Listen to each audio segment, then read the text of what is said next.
हमेशा जब भी बातचीत होती है तो वो एंड उसका लड़ाई होती है, म्यूचुअल अंडरस्टैंडिंग डेवलप नहीं हो रही होती, बिकॉज इसका one of the main reason है ही ये कि ओपिनियंस जो होते हैं ना वो डिफरेंट होते हैं। अगर दो बंदों की एक सेम ओपिनियन होगा तो क्या कभी लड़ाई होगी? एक चीज़ होती है, एक टर्म होती है, उसको हम कहते हैं पूल ऑफ मीनिंग।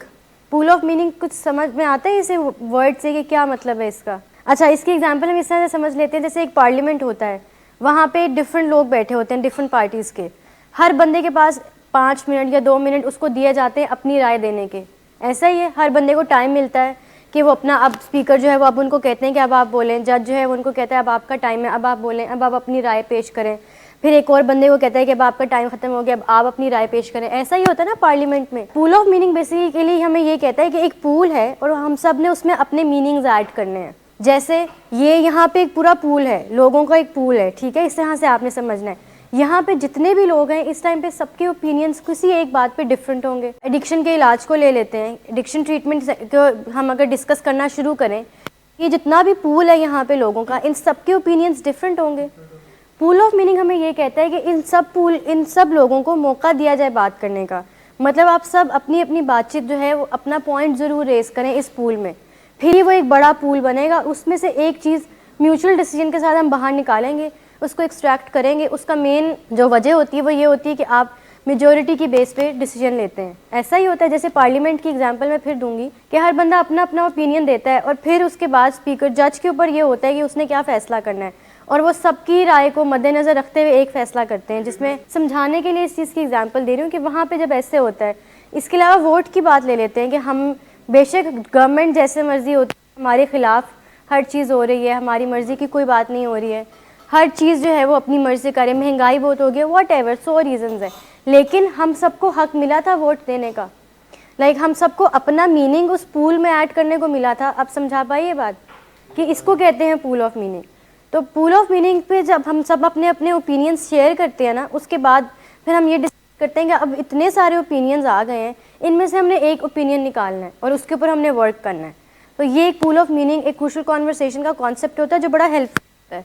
अगर आपसे कोई डिसीजन लेने में मुश्किल हो रही है, आप नहीं ले पा रहे हैं, तो फिर हम उस पूल ऑफ मीनिंग की तरफ जाते हैं। तो ये बहुत हेल्पफुल होता है क्रूशियल कॉन्वर्सेशंस में, स्पेशली इट्स वेरी हेल्पफुल कि जब हम पूल ऑफ मीनिंग को अपनी लाइफ में लेकर आते हैं और हम इस चीज़ को स्पेस देते हैं कि अगला बंदा भी अपना ओपिनियन शेयर करे। अक्सर औक़ात होता है ऐसे कि हम ये चीज़ तो सोचते ही नहीं है कि अगले बंदे ने भी अपना ओपिनियन देना है। हमें होता है कि बस हमने अपनी राय रखनी है और नो मैटर व्हाट हमारी ही बात मानी जाए, अगला बंदा को हम बोलने का मौका ही नहीं देते हैं। जी बिल्कुल, हमें बार बार प्रैक्टिस करने की ज़रूरत है, तभी जाके तो हम एक चीज़ में स्किल्ड होंगे ना। अगर हम प्रैक्टिस ही नहीं करेंगे, फॉर एग्जांपल हॉर्स राइडिंग है, हॉर्स राइडिंग किसी को नहीं आती जब तक वो प्रैक्टिस नहीं करेगा। अच्छा, अगला बंदा अगर बात नहीं करना चाह रहा ना, तो इसका मतलब ये है कि वो सेफ़ नहीं है। लास्ट टाइम हमने यही डिस्कशन की थी कि जब कोई बंदा सेफ़ नहीं फील कर रहा होता ना, या वायलेंस मोड में, जैसे हम किसी इवेंट पर होते हैं, किसी जगह पे होते हैं, हमें लग रहा होता है कि ये जगह सेफ़ नहीं है, वाइब्स आ रही होती हैं एक इस तरह से कि ये सेफ़ नहीं है, मैं यहाँ से मुझे चले जाना चाहिए, तो हम उस टाइम चले जाते हैं ना, छोड़ देते हैं। तो राइट चॉइस ये होती है कि अगर कोई बंदा बात नहीं करना चाह रहा और वो बात करने वाली भी है, काफ़ी क्रूशल बात है, उस टाइम पे उसका मतलब ये है कि वो सेफ़ नहीं फील कर रहा, पर्टिकुलरली इस कन्वर्सेशन को लेकर। तो अगर वो सेफ़ फील नहीं कर रहा, तो हमारे एंड से हमारा काम ये बनता है कि हम उसकी सेफ्टी को मेक श्योर करें। अब उसकी सेफ्टी को हमने कैसे मेक श्योर करना है, ये हम आज डिस्कस करेंगे कि किस तरह से हमने अगले बंदे को या खुद को सेफ़ फील कराना है।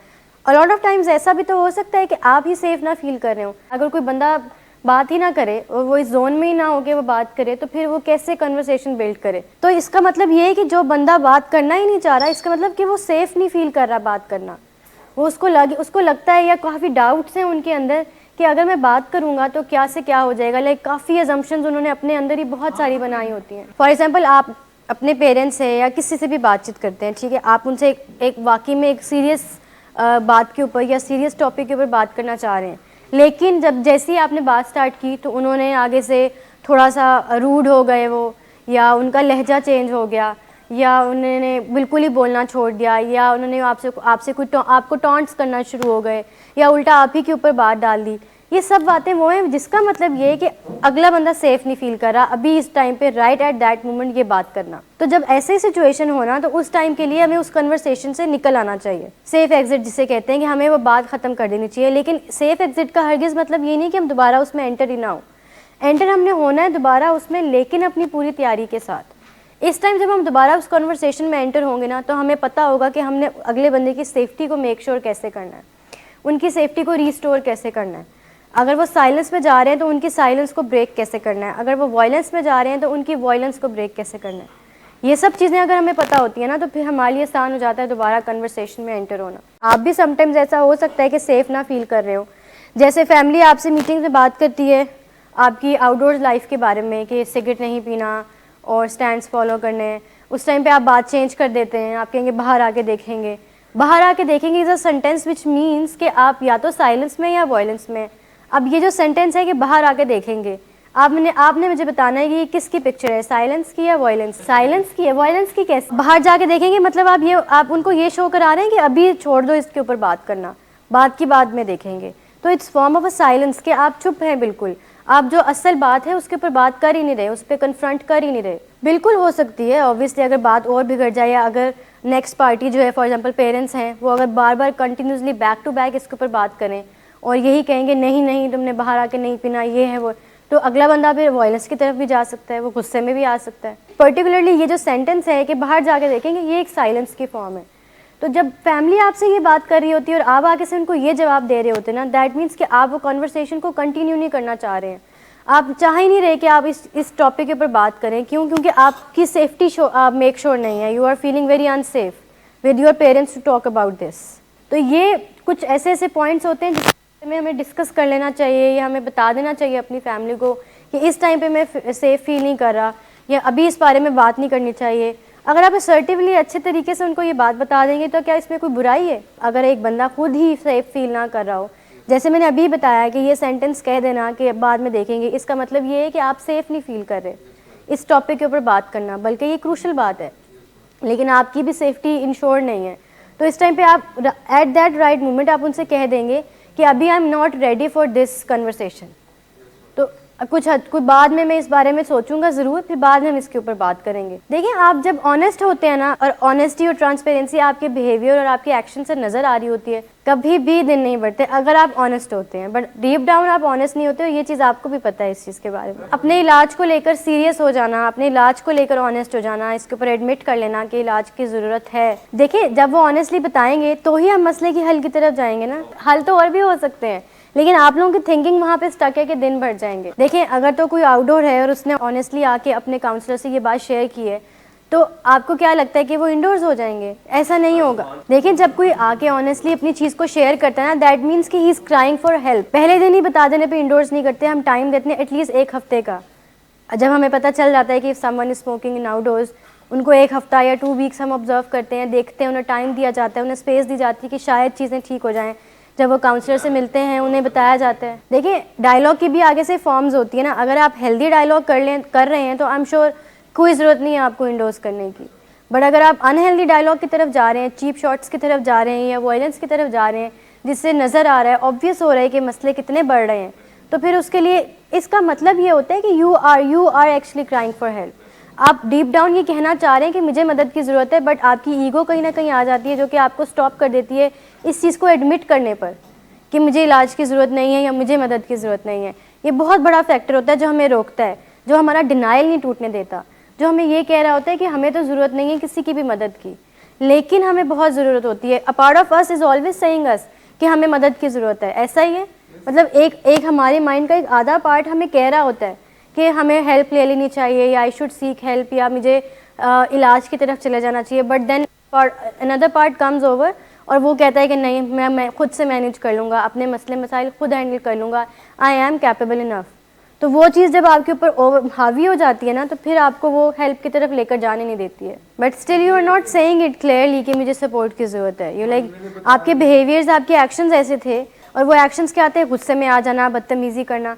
बट ये एक्शंस वो ये शो करें, अब ये कोई आम इंसान इस चीज़ को जज नहीं कर पाएगा कि आप एक्चुअली सपोर्ट की वजह से या सपोर्ट लेने की वजह से ये सब कर रहे हैं। इस चीज़ पे एग्री करेंगे आप लोग सब मेरे साथ कि जो हमारी थिंकिंग होती है, जो हमारी सोच होती है ना, डीप डाउन एक्चुअली हमारे साथ रियलिटी में भी वही हो जाता है। ऐसा क्यों होता है भला? क्योंकि हमारी जो सोच है वो बेसिकली हमारे एक्शंस को अफेक्ट कर रही होती है।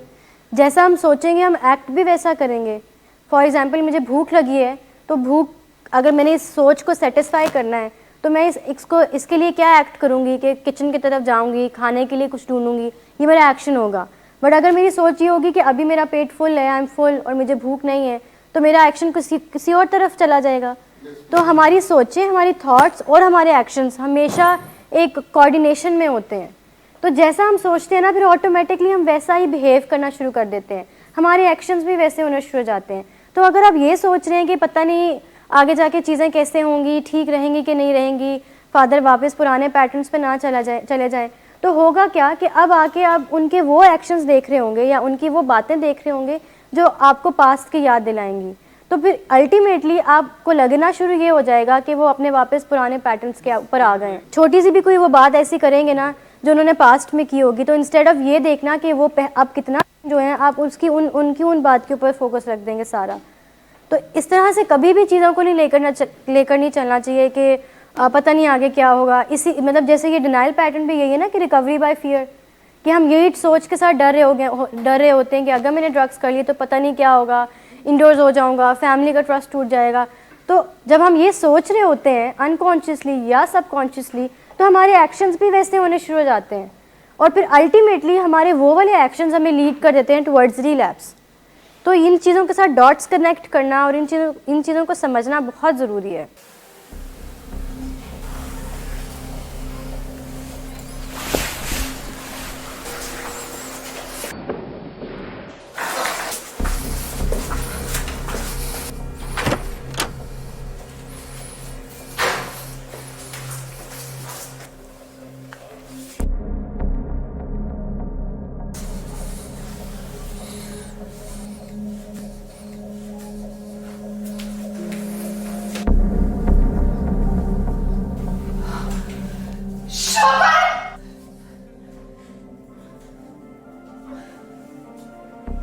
शराब नोशी की वजह किरदार की खराबी नहीं, मूड की खराबी है। शराब नोशी कभी भी नशे की बीमारी में बदल सकती है। नशे की बीमारी हर स्टेज पर काबिले इलाज है। मदद हासिल कीजिए, क्योंकि वो ऐसा नहीं करेगा। विलिंग वेज से मदद हासिल कीजिए, कहीं से भी मदद हासिल कीजिए, लेकिन फौरी मदद हासिल कीजिए। जिस मुआवजे के इंतजार में आपने बहुत देर कर दी, अब वो दस्तक दे रहा है।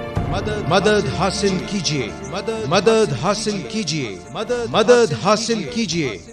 हम बेसिकली बात कर रहे हैं कि जब बातचीत में एक अगला बंदा सेफ नहीं महसूस कर रहा और वो बहुत बात नहीं करना चाह रहा, या तो वो बहुत गुस्से में आ जाता है हर दफ़ा, या वो कुछ बोलता ही नहीं है, तो उसको हम किस तरह से सेफ बनाएं।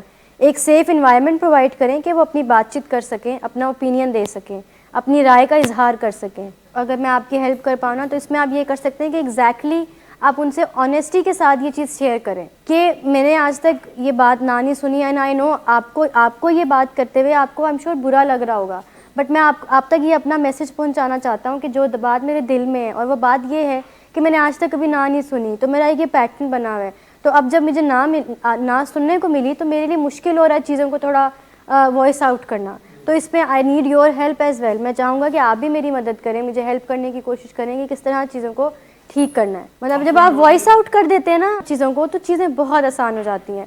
हमारे लिए सिर्फ ये बात करना ही बहुत मुश्किल स्टेप होता है। कोई अगर बंदा हमेशा साइलेंस फॉर्म में ही है और वो बात कर ही नहीं रहा, उसके लिए उसको लगता है कि मैं इस जोन में ही नहीं हूँ कि मैं बात करूँ, बात करने का फ़ायदा ही क्या है। तो जब तक आप चीज़ों को वॉइस आउट नहीं करते हैं ना, तो फ़ायदा कभी भी नहीं आता। आपने इस तरह से चीज़ों को वॉइस आउट करना है कि जो आपकी ट्रू फीलिंग्स हैं ना, उनको एक्सप्रेस करना है आपने। अगर आपकी ट्रू फीलिंग्स ये हैं कि आप इस टाइम गुस्से में आ रहे हैं, तो इस चीज़ को आपने वॉइस आउट इस तरह से करने से रोकना है कि आपने अगले बंदे को बता देना है कि आई थिंक इस टाइम पे हमें बात नहीं करनी चाहिए। क्या हमारे इस डायलॉग की, हमारी इस कन्वर्सेशन की सेफ्टी मेक श्योर रहे, इसलिए आई थिंक कि हमें इस टाइम पे बात नहीं करनी चाहिए, बिकॉज मेरा मूड थोड़ा बहुत अपसेट है, या अगर मैंने कोई बात कर दी तो हो सकता है आपको वो बुरी लग जाए, या व्हाटएवर। लेकिन जब हम चीज़ों को ऑनेस्टी के साथ वॉइस आउट करते हैं ना, तो चीज़ें बहुत अच्छे हैंड पे जाती हैं, आसानियाँ पैदा होना शुरू हो जाती हैं। देखिए, if you are avoiding the conflict ना, तो that is the wrongest move you are doing. क्यों? क्योंकि जब तक, जैसे कहते हैं ना कि हर मुश्किल के बाद आसानी आती है, तो इस तरह की कॉन्फ्लिक्ट को फेस करने के बाद ही चीज़ें आसान एंड पर आती हैं। जब तक हम किसी मुश्किल को या किसी ऐसी बातचीत को जो बड़े मुश्किल एंड पर है उसको फेस नहीं करेंगे तो आसानी कैसे आएगी लाइफ में। और इस चीज़ को इस तरह से लें कि कॉन्फ्लिक्ट को अवॉइड करेंगे तो आप उतना ही उस कॉन्फ्लिक्ट के उसमें फंसते जाएंगे, उसकी दलदल में। तो उससे बाहर निकलने का सिंपल एक यही हल है कि आप उसको फेस करें। आई नो इस तरह से बातचीत करना मुश्किल होता है, कन्फ्रंट करना मुश्किल होता है, किसी ऐसी बातचीत में इन्वॉल्व होना मुश्किल होता है, स्पेशली जहाँ आपके इमोशंस बहुत ज़्यादा चार्ज अप हों, जहाँ आपकी इमोशंस बहुत ज़्यादा इन्वॉल्व हों, वहाँ पे बातचीत करना मुश्किल होता है। लेकिन जब तक हम इस मुश्किल स्टेप को लेंगे नहीं तो आसानी कैसे आएगी? वो तो सारी ज़िंदगी फिर ऐसी इसी मुश्किल में ही गुजरती जाएगी। बिकॉज कहीं ना कहीं शेम का एलिमेंट है अभी भी अंदर, जो कि वो हील नहीं हो पा रहा। टॉक्सिक शेम भी हो सकती है, बट वैसे एक गिल्ट भी तो हो सकता है ना, कि वो भी अंदर है, उस चीज़ को आप फेस नहीं कर पा रहे, उससे बाहर नहीं निकल पा रहे हैं, जिसकी वजह से आप जब भी फैमिली इस तरह से कोई बात लेती है तो आप उसको अपने पर्सनलाइज कर लेते हैं। पॉसिबिलिटी है इस चीज़ की, आपने अपने आप को माफ़ नहीं किया, या अगर आप इसको इस तरह से देखते हैं तो वेल एंड गुड, बहुत अच्छी बात है। लेकिन देखें, क्या माफ़ ना करने से कोई फ़ायदा हो रहा है? अपने आप से बात करके सेकंड स्टेप ये लें कि अपने पेरेंट्स से बात करें, उनसे बात करें, चाहे अच्छी है चाहे बुरी है, but at least talk to them. अपनी वाइफ से, बिल्कुल, जिनके साथ भी इश्यूज़ हैं, जिनके साथ भी कॉन्फ्लिक्ट है, उनसे बात करने की कोशिश करें। जब सेफ्टी की जो कंडीशन होती है वो रिस्क पर होती है ना, तो हम दो वजह होती है जिनकी वजह से मोस्टली जो है ना कन्वर्सेशन में, एक डायलॉग में सेफ्टी रिस्क पर होती है। उनमें से एक पहली रीज़न ये कि हमारे पास म्यूचुअल पर्पस नहीं होता। म्यूचुअल पर्पस क्या होता है? उसमें फिर हम एक पावर को, एक अथॉरिटी दे देते हैं कि हमने डिसाइड करना है। फिर उसमें भी ये मसला ये आता है कि डिसाइड कौन करेगा कि कौन सा ओपिनियन बाहर आए। ये इशू वहाँ पे आता है पूल ऑफ मीनिंग में, कि कौन सा इशू या कौन सा ऐसा डिसीजन, फाइनल डिसीजन जिसको हम मीनिंग में से बाहर निकाल कर आएँ और फिर इसको अप्लाई करें। ये भी एक स्टेप है, एक फॉर्म है जिसके थ्रू हम डिसीजन ले सकते हैं। लेकिन म्यूचुअल पर्पस सबका एक जैसा होना ये तो बड़ी मुश्किल बात है। पेशेंट्स और फैमिलीज़ की बात ले लेते हैं। पेशेंट्स और फैमिलीज़ का एक म्यूचुअल पर्पस होता है क्या? रिकवरी होती है, सोब्राइटी होती है। आई थिंक शुरू के इनिशियल डेज में भी म्यूचुअल पर्पस होता है। फैमिली का पर्पस ये है कि वो आपको इलाज की तरफ लेकर आएँ। पेशेंट्स का पर्पस ये है कि वो चाहते हैं कि हम ठीक हो जाएं। तो एक पर्पस आ गया यहाँ पे। लेकिन हम इस आय से क्यों नहीं देख रहे होते चीज़ों को? हम क्यों नहीं इस तरह से देख रहे होते? हमें लग रहा होता है जब फैमिली मीटिंग्स होती हैं तो पेशेंट्स कह रहे होते हैं आपको तो मेरी हर बात से इख्तलाफ है, मैं कुछ भी कह दूँ आपको इख्तलाफ है, मुझे यहाँ से ले जाए, मैंने यहाँ 100 दिन नहीं रहना। इनिशियल डेज़ में तो ऐसा नहीं होता। इनिशियल डेज़ में तो हम काफ़ी इस इनसाइड में होते ही नहीं हैं कि हमने चीज़ों को अच्छे पर लेकर जाना है। अक्सर ऐसे होता है कि कुछ लोगों को नहीं पता चल रहा होता है कि इफ़ समवन नीड्स हेल्प या उन्हें मदद की ज़रूरत है, या वो इनडायरेक्टली हमें क्या कहना चाह रहे हैं। जब अगले बंदे को ये चीज़, आप इतने साइंस दिए जा रहे हैं और अगला बंदा फिर भी ये चीज़ को जज नहीं कर पा रहा, तो फिर इसका सोल्यूशन ये है कि हम उनको डायरेक्टली बोल दें, उन्हें बता दें कि actually I want this but actually ऐसा हो नहीं रहा। तो एक तो म्यूचुअल पर्पस हमें ढूंढना चाहिए। हमारे पास म्यूचुअल पर्पस नहीं होता, जिसकी वजह से फिर हमारे कॉन्वर्सेशन में इश्यूज आते हैं। कॉन्वर्सेशन जो है वो ख़राब एंड पे चले जाती है और हम क्रूशल कॉन्वर्सेशन कर नहीं पाते हैं। सेकंड वजह जो होती है जिसकी वजह से हम एक कॉन्वर्सेशन में सेफ़ महसूस नहीं कर रहे होते हैं, वो ये होती है कि म्यूचुअल रिस्पेक्ट नहीं होती, कि एक दूसरे की इज़्ज़त करना, एक दूसरे से बातचीत अच्छे से करना, एक दूसरे से इस चीज़ का इजहार करना कि हम अगले बंदे की रिस्पेक्ट करते हैं या केयर करते हैं। म्यूचुअल पर्पस में आप फेक नहीं करते कि अच्छा अगला बंदा अगर नहीं मान रहा तो चलो मैं ही मान लेता हूँ, मैं ही गिव अप कर देता हूँ, मैं ही सरेंडर कर देता हूँ। ऐसे नहीं होता, ये म्यूचुअल पर्पस नहीं होता। इस तरह तो आप फिर सारी ज़िंदगी फेक ही करते रहेंगे। आपको पता है रिस्पेक्ट एक, मतलब जैसे कहते हैं ना, इट्स लाइक एयर, कि जैसे जैसे यहाँ भी अभी इस टाइम इस हॉल में हवा है, ठीक है, ऑक्सीजन है, बट हम उसको इतनी इंपॉर्टेंस नहीं दे रहे। बट थोड़ी देर के लिए अगर हम यहाँ पे कोई लगा दें ऐसी चीज़ जिससे ऑक्सीजन सारी सक हो जाए और सबके सांस बंद होना लग जाए, कितना फील होगा। ऐसा ही अभी तो आप लोग इसको बिल्कुल भी कोई फिक्र नहीं कर रहे या उसको कोई ध्यान नहीं दे रहे कि अच्छा अभी हमारे पास ऑक्सीजन है, हम जिंदा हैं, हम सांस ले रहे हैं, इट डजंट मैटर। रिस्पेक्ट भी ऐसी होती है कि जब तक एक कॉन्वर्सेशन में दो लोगों के दरमियान रिस्पेक्ट का एलिमेंट होता है ना, आपको उसकी फिक्र भी नहीं होती। बट जैसे ही अगले बंदे ने छोटी सी भी गलत बात कर दी है, आपको लगता है कि सारी बात अब मेरी डिग्निटी पे आ गई है, इसने मेरी रिस्पेक्ट को वायलेट किया है। ऐसा ही होता है ना, थोड़ी सी भी कोई प्रोवोकिंग बात अगला बंदा कर दे तो हमें फ़ौरन से पहले गुस्सा आ जाता है और हम कहते हैं कि इसकी हिम्मत कैसे हुई, किसने मुझसे इस तरीके से बात की। बट ये हम भूल जाते हैं कि बाकी पुराने टाइम में वो इतने अच्छे से हमारे से बातचीत कर रहा था, हमारे से कोऑपरेट कर रहा था, हमारी कभी कोई लड़ाई नहीं हुई, कभी कोई बहस नहीं हुई। इन चीज़ों के बारे में हम नहीं सोच रहे होते। बट जैसे ही अगला बंदे ने कोई थोड़ी सी भी, चाहे वो अनइंटेंशनली गलत बात कर दी हो, हमें फ़ौरन गुस्सा आ जाता है। तो म्यूचुअल रिस्पेक्ट का होना एक डायलॉग में बहुत ज़रूरी होता है।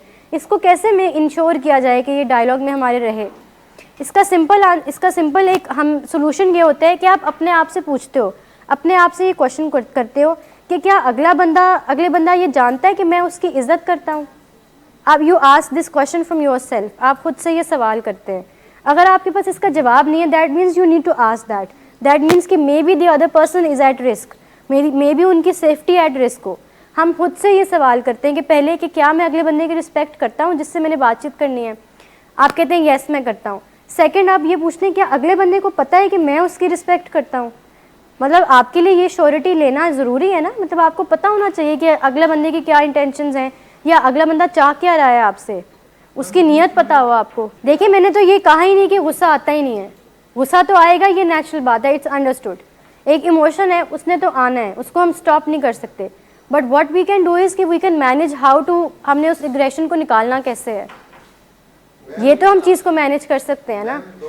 अगर आपको किसी की बात बुरी लगी है और आपने गुस्सा किया है और उसके बाद उस गुस्से में आपने भी उसको अगले से 2-3 बातें सुना दी हैं, दैट मीन्स कि आपकी जो गुस्से की मैनिफेस्टेशन थी वो ख़राब थी बहुत। आपसे वो गुस्सा कंट्रोल नहीं हो पाया और बल्कि उस गुस्से ने आपको काबू कर लिया और फिर उस गुस्से ने आपसे बहुत कुछ करवा भी दिया। That is the wrong manifestation of anger. लेकिन गुस्सा तो आया, अगर आपने उसको कंट्रोल किया, आपने थोड़ी स्पेस ले ली, पानी पिया, थोड़ा सा उनसे डिस्टेंस क्रिएट कर लिया, बाहर चले गए, हवा ली थोड़ी सी, फिर उसके बाद चीज़ों को सोचा कि नहीं उसने गलत बात की तो है बट मैं क्यों उनके साथ गलत बन जाऊँ, ये ऑप्शन भी तो होती है ना हमारे पास। हाँ जी, आप उस केस में भी सेफ एग्जिट लेंगे बिकॉज अगले बंदे को तो नहीं, उसके पास तो इतने स्किल्स हैं नहीं, इतने टूल्स ही नहीं हैं कि वो एक कॉन्वर्सेशन को मेंटेन कर सके, बट आपके पास तो हैं और आपको भी पता है कि या तो आप साइलेंस में जा रहे हैं या वॉयलेंस में जा रहे हैं या तो अगला बंदा जा रहा है। इस सिचुएशन में इफ़ यू नो तो आप उस कन्वर्सेशन से बाहर निकल आते हैं, फिर आप दोबारा री एंटर होते हैं। ऐसा नहीं कि एक दफ़ा निकल गए और आपने दोबारा वापस नहीं जाना उस कॉन्वर्सेशन में, जाना आपने डेफिनेटली, बट अब आपके पास स्किल्स इतने ज़्यादा होंगे कि आप अगले बंदे को अपना मैसेज पहुंचा पाएंगे, उन्हें समझा पाएंगे कि एक्चुअली किस तरह से बातचीत करनी है और क्या बात बुरी लगी है और क्या बात हमने आगे डिसाइड करनी है।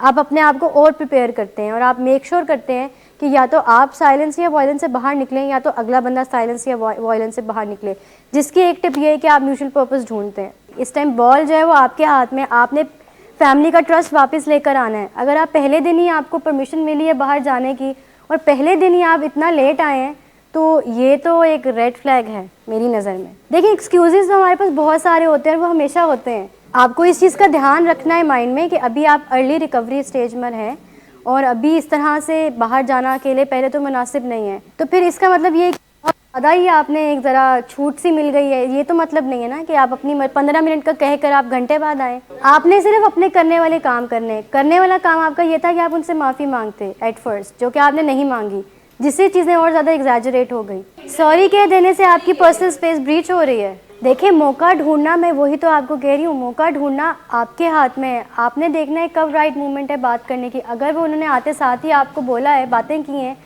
एक टाइम आया होगा ना जब वो चुप हुई होंगी, उस टाइम पे तो आप सॉरी कह सकते थे, बट यू डिड नॉट।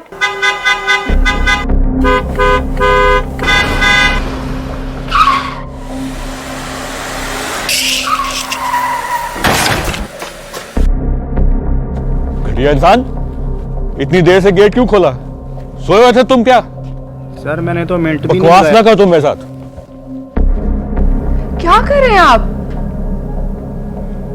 अब्बा जी घर पे हैं, नशे में गालियां दे रहे हैं। खुदारा होश में आए, क्या हो गया आपको?